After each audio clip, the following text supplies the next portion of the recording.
Ngayon, ilalantad natin ang isa na namang peking Arabeng propaganda na syempre, agad namang pinulot ng CNN at ng mainstream media para siraan ang Estadong Hudyo.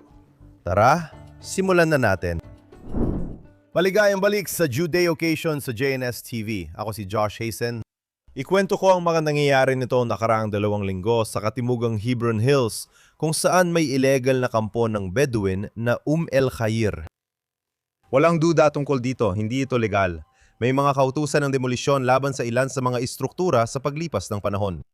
Nakalulungkot, nariyan pa rin ang kampo.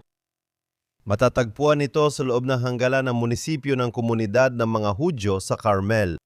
Sa nakaraang 2 linggo, dumating ang mga mamamahayag mula sa iba't ibang bansa at tantayo ng kanilang kamera sa tinatawag na baryong ito. Bakit? Dahil maganda itong kuhanan ng video. Pawang kasinumalingan lang yan pero tiyak na umaakit na manonood. Narito ang kwento. Naglagay ng bakod ang mga security personnel ng Carmel sa pagitan ng illegal na baryo at ng kanilang bayan, ang bayan ng Carmel. Bakit? Para sa seguridad. Sabi ng mga opisyal doon, may mga nagtangkang pumasok sa komunidad ng mga teroristang may balak umatake. Kaya itinayo ang bakod, lumabas ang mga Arabong taga na yon. At anong ginagawa nila? Pinapaupo nila ang mga anak nila sa ilalim ng matinding init ng araw sa tabi ng bakod na may malalaking karatula sa Ingles, para sa mga kamera syempre, na nagsasabing hinarangan ng Israel ang kalsada at hindi na makapasok sa paaralan ang mga bata. Magaling ang propaganda na ito pero gaya dati kasinungalingan lang.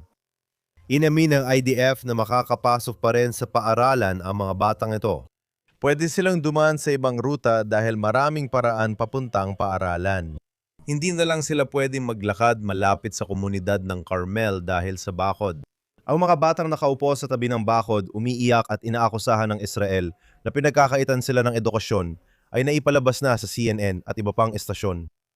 Ipinapakita ko sa inyo ang totoo. Narito si Elira Mazulay, pinuno ng konseho ng rehiyon ng Hebron Hills na nagbabahagi ng maikling video na ginawa niya. Pumunta ako dito sa paaralan kung saan nag-aaral ang mga bata mula sa araw ng digmaan, mula sa illegal na outpost na sumasalakay at pumapasok sa teritoryo ng Carmel upang suriin ang mga katotohanan kung talaga may problema sa pagpunta mula sa illegal na outpost dito papunta sa paaralan. Kaya dito mismo sa tabi natin ay naroon ang paaralan. Tara't maglibo tayo at tingnan natin kung posible o hindi makarating doon.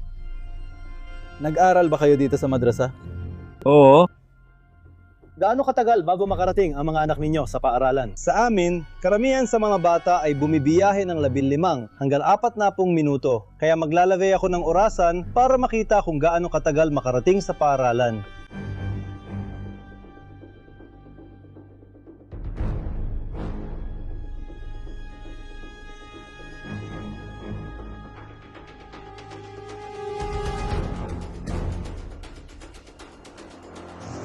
Nakarating na tayo ayon sa orasan.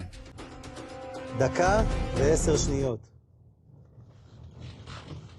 Nakita nyo na ang katotohanan, walang problema sa pagpunta sa paaralan. Kaya kayo na mumusga. Gaya ni nakita nyo sa video, sa loob ng 1 minuto at 10 segundo nakarating siya mula paaralan papuntang nayon ng mga Arabo nang walang sagabal.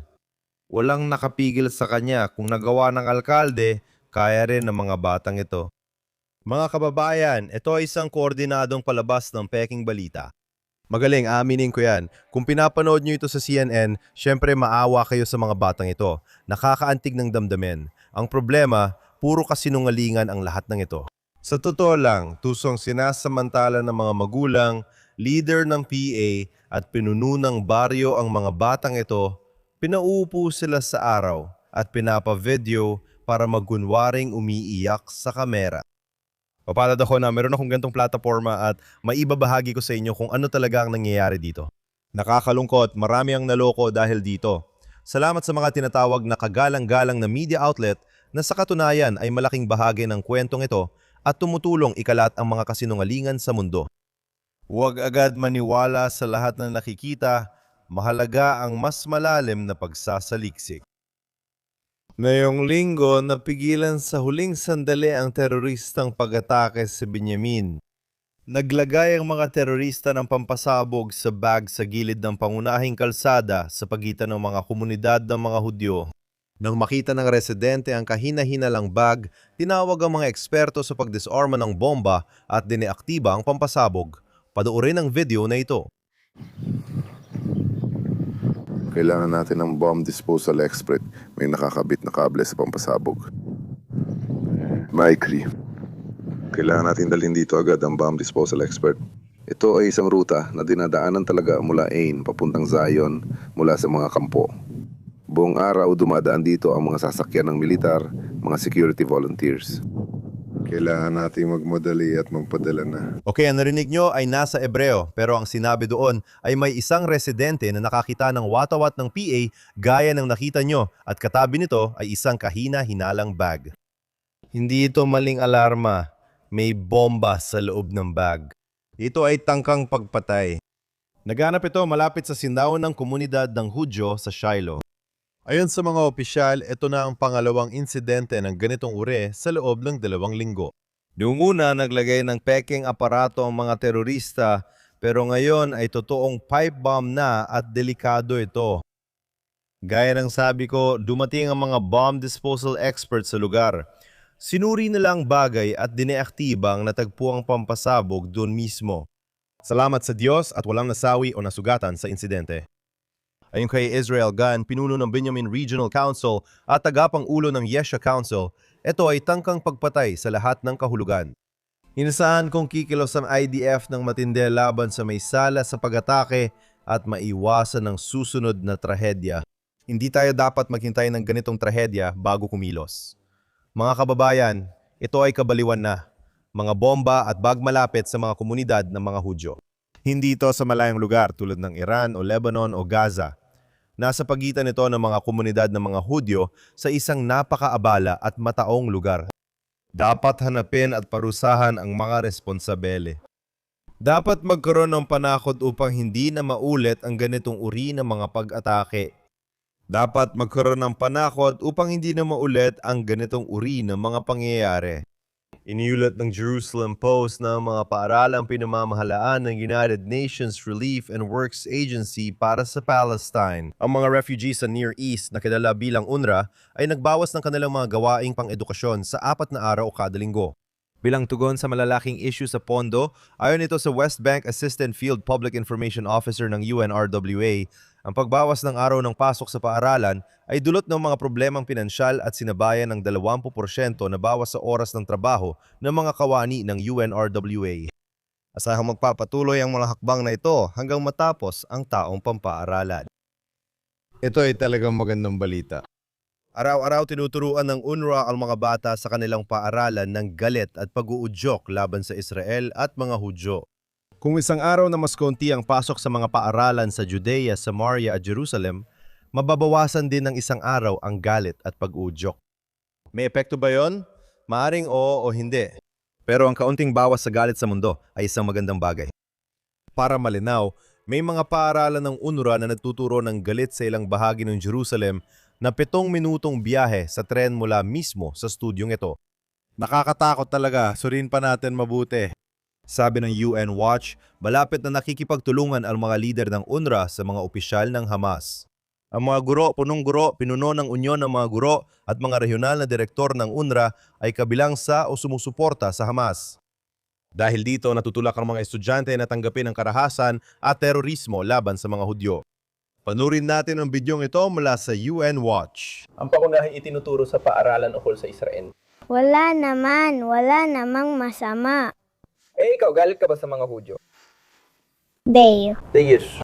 Iba sila, ngayon at ganon, at kukunin natin ang ating karapatan. Ano ang palagay mo sa pag-atake sa Israel noong ika-7 ng Oktubre at ang digmaan na sumunod pagkatapos noon? Saklaw ba ito ng karapatan sa pagbabalik? Oo. Dahil gusto naming bumalik sa Palestina at ibalik ito sa ating bansa. Tingnan mo kung ano ang natatanggap ng mga batang ito sa mga opisyal na paaralan ng UNRWA. Nakakabaliw kung gaano katahimik ang malaking bahagi ng mundo tungkol dito. Tandaan na sa digmaan sa Gaza na diskubre ng IDF ang mga sentro ng terorismo sa mga paaralan at opisina ng UNRWA at may staff ng UNRWA na napatunayang kasapi ng Hamas o sangkot sa masaker noong Oktubre 7. Ulit-ulit ko na itong sinabi.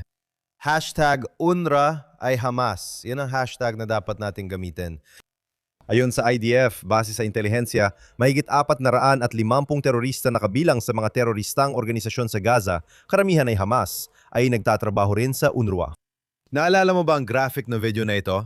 Yan ay video na nakuha ng isang security camera noong Oktubre 7, 2023 ng dalawang terorista ng Hamas na mga empleyado ng UNRWA. Makikita mong kinidnap nila ang bangkay ng isang sibilyang Israeli na binaril at isinakay sa truck papuntang Gaza.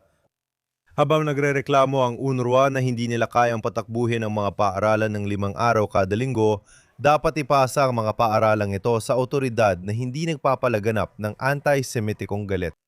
Hindi rin sagot ang PA dahil pareho lang ang tinuturo sa kanilang mga paaralan. Sino ang pwedeng pumalit? Hindi ko alam. Hanggang sa panahong iyon, tandaan nating lahat, hashtag UNRWA ay Hamas. Hindi ipatutupad ng Israel ang soberanya sa Judea at Samaria sa mga susunod na buwan dahil tutol si Pangulong Donald Trump ng US sa hakbang na ito. Ayon ito kay Foreign Minister ng Israel na si Gideon Sa'ar. Bata ito sa ulat ng Ynet News Outlet. Sa pagpapatupad ng soberanya, gagawin lamang ito sa koordinasyon sa Estados Unidos ayon kay Sa'ar sa American Friends of Likud sa isang briefing batay sa recording ng Ynet. Sa ngayon, hindi yon sinusuportahan ni Pangulong Trump, dagdag niya. Wala kaming planong gawin yon tungkol sa soberanya kahit sa mga susunod na buwan. Taliwas ito sa plano ni Pangulong Trump at tiyak na maglalayo sa Israel sa maraming kaibigan. Mga kababayan, hindi ito simpleng sitwasyon. Kaibigan talaga ni Israel si Pangulong Trump. Parami ng parami ang nagsasabing kung tunay na nauunawaan ng Pangulo ang sitwasyon, susuportahan niya ang soberanya ng Israel sa Judea at Samaria. Umaasa akong may darating na magpapaliwanag nito sa kanya. Alam kong ayaw mo makasagasa ng kahit sino, lalo na ngayong panahon ng digmaan kung saan magkasama ang US at Israel na lumalaban. Paano kung sa inaharap ay maupo ang isang mas hindi pala kaibigang administrasyon? Halos 60 taon na ring nasa alanganin ang kalagayan ng Judea at Samaria. Sa huli, kailangan nating magpasya sa kinabukasan natin. Naniniwala ako na ang soberanya ng Israel sa Judea at Samaria ang tamang landas. Inanunsyo ng IDF nitong Martes na kasamang border police at base sa impormasyong pangseguridad, inaresto nila ang 6 na Arabeng hinihinalang sangkot sa terorismo, pag-uudyok at pagkakaroon ng armas.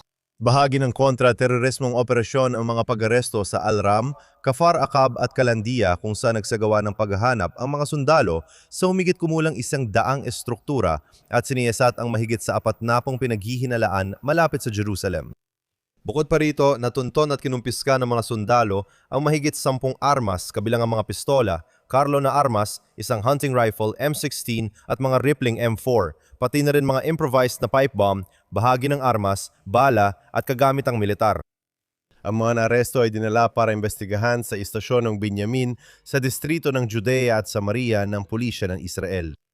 Panibagong araw, panibagong kontra-terorismong operasyon sa Judea at Samaria. Huwag maniwala sa mga anti-Israel na naninira at sa mga sinungaling na nagsasabing walang terorista rito. Sabi nila, ang Hamas ay nasa Gaza lang. Ang layunin nila ay magbigay ng impresyon ng Israel at ang IDF ay natutuwa lang pumunta sa mga Arabong baryo sa gitna ng gabi nang walang dahilan para lang manggulo sa mga tao ron, marahil. Tingnan mo ang mga larawang ito, iba ang kwento nila. Ang totoo, araw-araw ay may mga teroristang aktibo sa mga lugar na ito na ang layunin ay patayin ng mga sibilyang Israeli at umatake sa mga sundalong Israeli. Ang mga larawan dito ang nagkukwento. At ito ay nangyari lamang sa loob ng isang partikular na 24 na oras. Gabi-gabi sinasagawa ang mga operasyon laban sa terorismo. Buti na lang posible ito dahil may access ang tropang Israeli sa mga lugar na hawak ng PA. Sa kabilang banda, wala nang access ang Israel sa Gaza mula pa noong 2005 at dahil dyan sa kasamaang palad, naganap ang masaker noong Oktubre 7. Naway ingatan ng Diyos ang matatapang na lalaki at babae ng IDF habang gabi-gabi nilang isinasagawa ang mga kinakailangang pagsalakay laban sa terorismo. 2 sundalo ng IDF ang nasugatan matapos atakihin ng mga terorista habang may operasyon sa Samaria noong Martes. Sa operasyon ng IDF sa Silwad, 2 terorista ang umatake at nakasugat ng 2 sundalo ng IDF na agad dinala sa kalapit na ospital, ayon sa militar. Gumanti ng putok ang tropa, napatay ang isang terorista at na-neutralize ang isa pa. Kalaunan, dinakip siya ng mga sundalo. Hindi agad dilinaw ang kanyang kalagayan. Ayon sa Ynet news outlet ng Israel, ang mga nasugatang sundalo ay kabilang sa Dukivat Battalion ng Kfir Brigade. Ayon sa ulat, nagsagawa ng operasyon ang mga puwersa sa baryo para maghanap ng armas at iba pang infrastruktura ng mga terorista. Ayon sa ulat, sinaksak ng mga terorista ang mga sundalo. Mula, isa sa mga terorista ang napatay at ang isa naman ay nadakip. Mayong araw nitong mga nakaraang linggo, nagbibigay ako ng update sa batas sa Tennessee. Pinag-uusapan ng mga mambabatas ng Tennessee na gawing ilegal ang paggamit ng salitang West Bank kapag tinatalakay ang Judea at Samaria, ang biblikal na puso ng Estado ng Israel at ng mga Hudyo. Kung natatandaan ninyo, hinikayat ko kayong kontakin si Gobernador Bill Lee ng Tennessee at hikayatin siyang lagdaan ng batas na naguutos sa paggamit ng mga terminong Judea at Samaria sa Estado. Ilang araw na ang lumipas marahil dahil sa isa sa mga liham na isinulat ninyo. Si Gobernador Bill Lee ng Tennessee, sa katunayan, ay nilagdaan na ang batas na naguutos sa mga ahensya ng Estado na gamitin ang Judea at Samaria sa halip ng West Bank sa mga opisyal na materyales. Naipasa na ang Recognizing Judea and Samaria Act nitong unang bahagi ng buwang ito, gaya na napag-usapan natin ng Tennessee General Assembly. Bawal gamitin ng mga ahensya ng Estado ang West Bank sa mga gabay, panuntunan, press release, briefing at iba pang dokumento ng gobyerno, maliban kung may limitadong exemption mula sa pinuno ng ahensya. Ayon sa batas, ang tamang termino para sa rehiyon ay Judea at Samaria, base sa kasaysayan, Biblia at legal na aspeto. Sinabi ni Yigal Dilmoni, CEO at co-founder ng American Friends of Judea and Samaria, na nangguna sa mga inisyatibo ng edukasyon at pampublikong kamalayan sa US tungkol sa rehiyong ito sa Israel, sa JNS na ang pagpasa ng batas ng Tennessee ay makakatulong sa paghubog ng pangunawa ng publiko at lalo pang magbubuklod sa dalawang bansa dahil sa kanilang magkakaparehong Judeo-Kristiyanong mga pagpapahalaga. Unti nitong babaguhin ang naratibo tungkol sa Israel, sabi ni Dilmoni. Dagdag pa niya, mahalaga ito hindi lang sa Israel, kundi pati sa US para makilala ng tao ang totoong kasaysayan at labanan ang kasinungalingan tungkol sa Israel. Anaya, nagsimula na silang magsalita at magturon ng katotohanan sa mga bata. Si Dilmoni, na kasalukuyang nasa IDF Reserve Duty, ay nagsabi sa JNS na ang pag-update ng mga dokumento ng gobyerno upang ipakita ang pangalan ng rehiyon ay lalo pang nagbubuklod sa Israel at Estados Unidos na may parehong interes, hindi lang sa digmaang ito, kundi pati na rin sa pagbabahagi ng katotohanan. Dito nagtatapos ang Judeo-Cation ngayong araw sa JNS TV. Ako si Josh Hazen, correspondent ng JNS News. Binabati ko ang mga staff sa likod ng kamera. Si Aaron Wogelanter ay nasa board, si Yuri Stretsky ang station manager kasama sina Ryan Lishitz, Zach Zickerman at producer na si Barbara Kamenov. Magandang linggo sa lahat, manatiling nakatutok sa JNS TV para sa mga kamangha-manghang programa at bisitahin ang jns.org para sa balita tungkol sa Israel, gitnang silangan at sa buong mundong Hudyo. Mag-subscribe, mag-super thanks at magkita tayo sa susunod na linggo sa Judeo-Cation sa JNS TV.